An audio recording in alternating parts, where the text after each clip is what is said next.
Praise అలాడ్. హల్లెలూయా. ప్రభు అయిన యేసుక్రీస్తు నామమున పేరిట మీ అందరికీ శుభోదయం.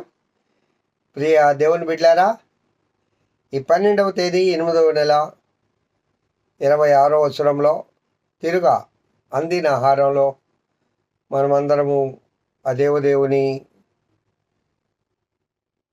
కృపను ధ్యానం చేసుకోవడానికి దేవుడు అనుగ్రహించిన గొప్ప ఆశీర్వాదకరమైన సమయం బట్టి దినమును బట్టి ఆ ప్రభువుకు స్తుతి స్తోత్రములు చెల్లిస్తూ ఉన్నాను.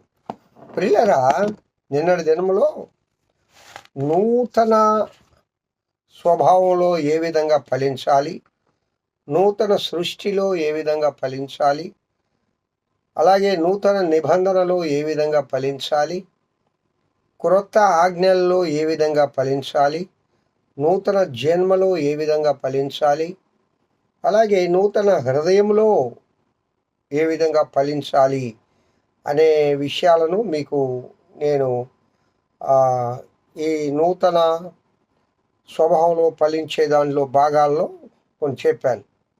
మనము నూతన సృష్టిలో ఏ విధంగా ఫలించాలో నిన్నటి దినము కొంతమేరకు మనం నేర్చుకున్నాం. ఈ దినము నూతన జన్మలో ఏ విధంగా ఫలించాలి. అసలు ఒకడు పుట్టడం అనేది సర్వసాధారణం, ఒకేసారి కదా పుట్టడం గిట్టడం జరిగిపోద్ది.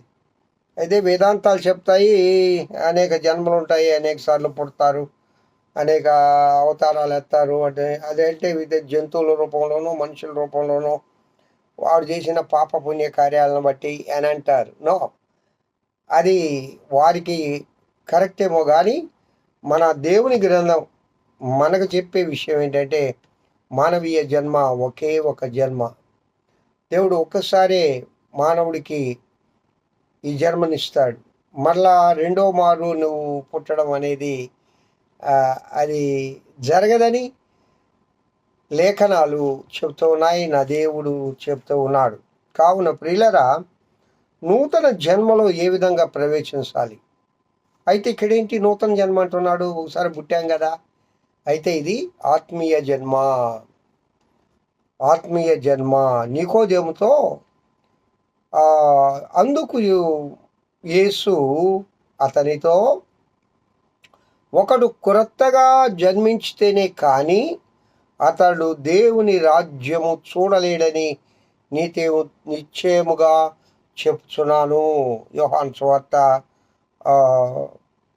మనం చూసిన మాటలు ఏంటంటే, యోహాను సువార్త 3వ అధ్యాయము 3వ వచనం నుండి 8వ వచనం వరకు ఈ నూతన జన్మ గురించి చక్కగా రాయబడి ఉంది.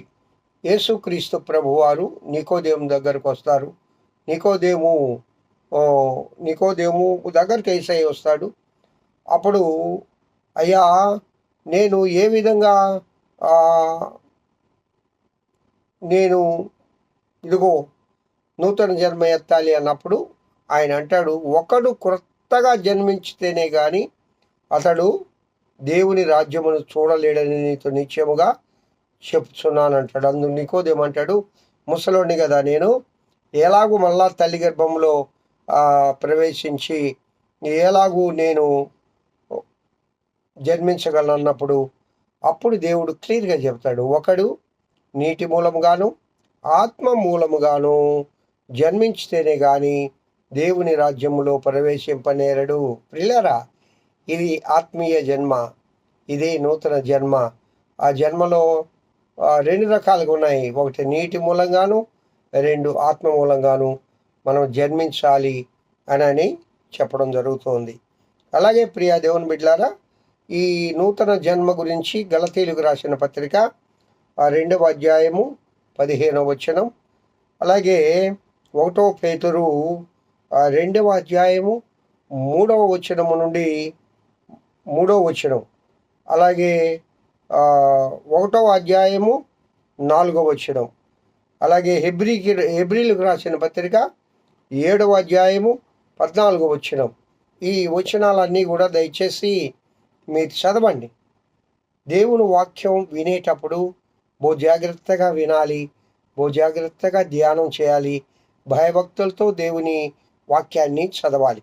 ఇప్పుడు నేను చెప్పిన ఈ యొక్క ఆ, వచనాలన్నీ కూడా యోహాను సువార్త 3వ అధ్యాయము 3 నుంచి 8 వరకు, గలతీ రాసిన పత్రిక 1వ అధ్యాయము 2వ అధ్యాయము 1 నుండి 15వ వచనము, అలాగే 1వ పేతురు 2వ అధ్యాయము 3వ వచనం, 1వ అధ్యాయము 4వ వచనం, ఏప్రిల్కి రాసిన పత్రిక 7వ అధ్యాయం 14వ వచనం. పిల్లల ఇవన్నీ మీరు చదివినప్పుడు నూతనంగా ఏ విధంగా జన్మించాలి. నేను చివరిగా ఒక్క మాట, మనం అందరము నూతన జన్మైతామా? నాకు నేను అనుకుంటానండి, నేను ఆత్మ మూలంగాను నీటి మూలంగాను నేను జన్మించానా, నేను మార్పు చెందానా, నేను ఒక నూతన వ్యక్తిగా నూతన స్వభావం కలిగి నూతన జీవితం కలిగి నేను జీవిస్తూ ఉన్నానా అని నన్ను నేను పరిశీలన చేసుకోవాలి. అలాగే ప్రియులరా, ఈ వాక్యం వింటున్న ప్రియ దేవుని బిడ్డలరా, మనల్ని మనం పరిశీలించుకొని నూతన జన్మనెత్తి పరలోక రాజ్య వారసులము అవుదుముగాక. హల్లెలూయా. అలాంటి కృప నా ప్రియుడైన యేసయ్య మనందరికీ దయచేయునుగాక.